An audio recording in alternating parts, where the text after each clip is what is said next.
തൗബ ചെയ്യാന്ന് പറഞ്ഞാൽ ഖൽബിൽ സങ്കടപ്പെടണം, ചെയ്തു പോയ തെറ്റ് വലിയ തെറ്റായി പോയി റബ്ബേ. നമ്മൾ തൗബയുടെ ദുആകളൊക്കെ ഉണ്ട്, നമ്മളെ കിതാബൊക്കെ നോക്കിയിട്ട് നമ്മൾ ഓതുമ്പോൾ എന്താണ് പറയുന്നതെന്ന് മനസ്സിൽ ശരിക്കും കരുതിയാലേ ആ തൗബയാവുള്ളൂ.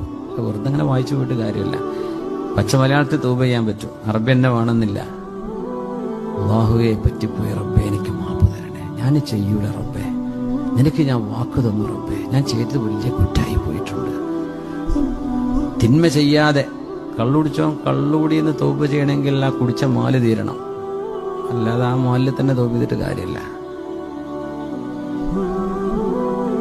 പലിശ ഏർപ്പാട് ചെയ്തുകൊണ്ടിരിക്കുകയാണ്, അവന് പണി അതന്നെയാണ്, ഞാൻ ചെയ്യൂല റബ്ബേ എന്നല്ല, ആ പണിക്ക് രാജിവെച്ചിട്ട് നീ വാ, അപ്പോഴേ തൗബ ചെയ്യുള്ളൂ. തിന്മ ചെയ്തുകൊണ്ടിരിക്കുന്നവരാൾക്ക് തൗബ ചെയ്യാൻ കഴിയില്ല. തിന്മയെന്നല്ല ഇഖ്ലാഉ അനി ദംബ് എന്ന് പറയില്ലേ, തിന്മയെന്ന് മാറി നിൽക്കണം.